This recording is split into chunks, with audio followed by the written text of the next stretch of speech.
Hi, this is Alex from Pro Trading Edge. Here we have the last trade from the first week of August. So this is the trade from Friday. On the daily time frame here we have the same setup. We have the price reacting to all the imbalances and the turning points from above. And we also have the market breaking the market structure downwards, continuing to push downwards. On the last day, Thursday, price has taken this liquidity point here, and now we are going towards the turning point of the last range we are in. And here we also have an order block or buy range. So when we have something like this, I'm going to expect a period of consolidation in this area inside this order block here. So I'm not going to expect the market to just go straight to it and continue to go downwards. So let's have a look on what we have here. Now after Thursday trading has been closing, we can clearly see that price has left behind an imbalance here, a fair value gap. So this is Tuesday, this is Wednesday, this is Thursday. In between we have this fair value gap, so I'm going to note here this one with red. Then we go on the 4-hour time frame. So this imbalance is mainly from the day of Wednesday. So on the 4-hour time frame we also have a fair value gap, and many times I like to put 2 or 3 fair value gaps from 2 or 3 time frames on top of each other just to see how they look and how price will react to them. And if they kind of coincide, I like to call those MTFIs, so it's multi-time frame imbalance. And usually when you have something like this, when you have an MTFI, a multi-time frame imbalance that can clearly be seen on 3 time frames, you're going to have a lot of action there. Price would like to go there immediately. And if I measure the range here from this swing high that we have here to this low, so this range is a little more messier. We have a consolidation here, then price going down, it goes down, down, down, and this is a big wick. And we can clearly see how price here goes inside back inside the range. So I should cut the chart here instead, just to show you the trade that I had in the morning and why I closed it. So we are clearly going above the equilibrium point. The fair value gaps are above the equilibrium point, so it's kind of normal for the price to go there. And on the 1-hour chart, also here we have the fair value gap. So price already touched that space that we have here, so I'm not going to note it again. I'm just going to leave those two. So here we are at the Asian session right before London starts, right before when I start to trade. So on the previous day at New York, the price went up like this. I closed all the trades here, and then it had a very small retracement, and overnight and also at the Asian session especially, price went up into the fair value gaps. It took this buy side liquidity high, so internal range, so it took this by a few pips. So if I go on a lower time frame, here we are on the 5 minutes time frame. So here price at the Asian session, it goes up pretty aggressively. So we can see here long candles, and usually the Asian session makes like a consolidation, but in this case it clearly went up. Here it kind of tagged this buy side liquidity point, creating a small consolidation, and then quickly with an aggressive candle takes that buy side liquidity point, reacting on the high of the daily fair value gap. And from there it went down. It makes here a break in market structure, small retracement, and it continues to go down. So the Asian session, it's over here. So this candle here, I can note this on the chart. So this is a range structure break in market structure, or a breaker, or whatever you want to call it. And I like this especially because it's inside this daily fair value gap, and it takes out liquidity, also reacting to the high of the fair value gap, of the daily fair value gap. So we also have here the 4-hour fair value gap, so I'm going to leave it there for later. So when I open up the chart at the beginning of the London session, I like this, but we were already far away from that point. So the plan is I will go in short because we still have untapped sell side liquidity, which is pretty far away now because the price has went up.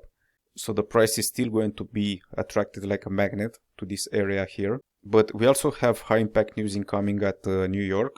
So the plan is I'm going to go short in here if of course price is going to come up, especially into this range structure break. And it has to come up before this low. So if it takes this low and it comes up, I'm not interested. So in here, I can see the price start to go up aggressively. And then after it goes up, I can clearly see it stopping right here, creating this small consolidation.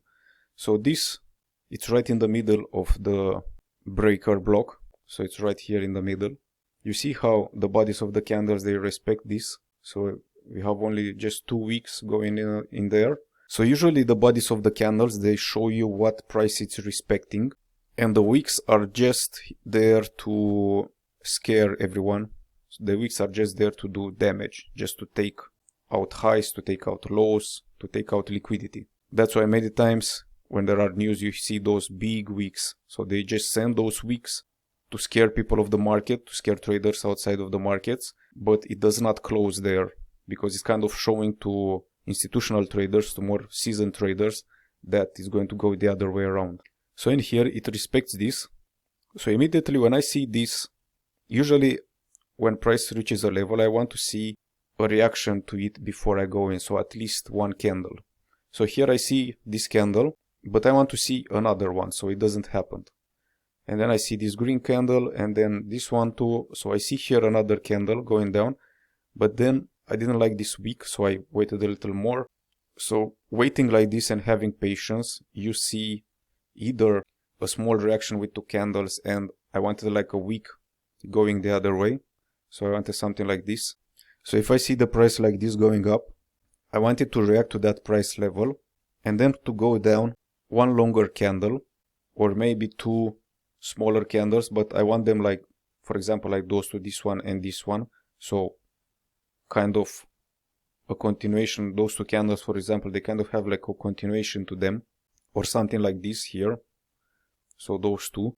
And then I want to see like a small retracement or a wick sent upwards and the price going down like this. I think I showed something like this in the previous video. So I want this to happen in a small space here. Sometimes it's risky because you get a long wick and I lose the entry, so I don't go in anymore.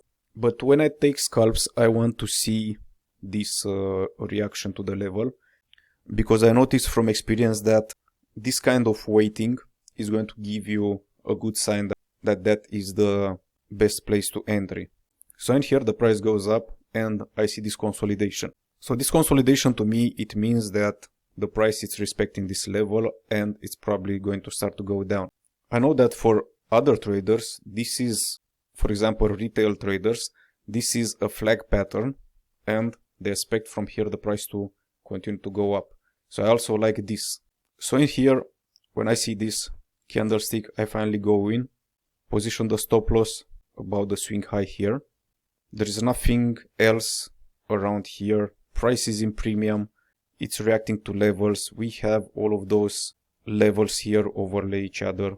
So this is a good setup. If it takes me out, I'm thinking that, okay, I don't want to be in the market anyway if this price goes above this high. And here I have the Asian session low. So I have this low and I'm also looking at this low here. But I'm also looking at the time because let's not forget at the New York session start, we have high impact news. So that's 8:30. So I would like to close my trades before that hour because it's a non-farm payroll. So it's a very aggressive high impact news and the price is probably going to go up and down. So I don't want to be there. Also because we have this huge imbalance here. So this is an imbalanced area. And if this trade is going to go my way, this means that a lot of people are going to go short. So probably at the news, probably price is going to go up aggressively to take everybody out. Is going to create a mess in here. So in here, I immediately see price going down. I like that. Small retracement in there. I like this. It goes up, just sends wicks, and then it continues to go down.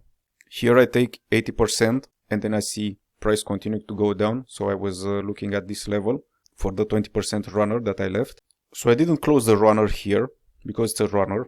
I will close, usually I close runners depending on what the price is doing. So I continue to trail the stop loss. So I had my stop loss moved around here. I see the price going down like this aggressively. It takes out this low, but then it kind of goes into this weird consolidation, and the New York session started. So around 7, when I see the New York session starting, I close the runner right about here at this level. So even if it's a runner, I don't leave the stop loss trailed, and I don't leave the market to close it when there is high impact news like that, because that is very dangerous. It's possible that the price will skip your stop loss and continue to go higher, so you're going to have a losing trade, and the stop loss is not going to be triggered. So that can happen a lot because price moves very aggressively when there is high impact news. And here we have the news release at 8:30. So if I have the stop loss here, price can move so fast that it can skip that and it can go higher. So the market does this, it goes up and down, and we have 2 weeks. You don't really know what's going to happen next because we have liquidity below, but we also have imbalanced price action above, and it's Friday. So many times I trade after this kind of news, but only if it gives me like an idea of what is going to happen. So after this candle going up aggressively like this, I already know that it's going to go up, but there is also no entry around here, and it's also late, so I wasn't even looking at the charts anymore. And I like it how here you see classic price breaks resistance and finds support on that resistance, so it goes up, trades above the middle of the fair value gap. So let me just find the exact middle of the fair value gap because this is interesting in here. So this is the fib, so I'm adding this fib here right on the 4-hour fair value gap. So you see how price trades up, and I like how this candlestick, like a retracement, it's reacting right off the 50% level of the fair value gap. Trades through it, breaks it like a resistance, because usually you want price to reverse here, but no, it breaks, finds support here, and continues to go up. So this is something that I don't want to see on a fair value gap if I want to trade it as a turning point. So I want to see the price reacting right in the middle of that fair value gap. So in this case, price went up, and I had a good trade here at the London session. This was smaller risk, so this trade was 50% of the daily risk that I have, and that's because I had a week with great trades. So I had 3 trades in this week with runners that went down. This trade here was also reduced because usually when I have 2 great trades, if I have 2 great trades at the beginning of the week, I'm going to immediately reduce my risk because I don't want to lose too much from the profits that I already made. So if I'm going to lose something, it's going to be a smaller amount, a reduced amount. So I finish the week feeling good about what I did. So this is the first week of trading in August. I hope this was helpful, and see you in a future video.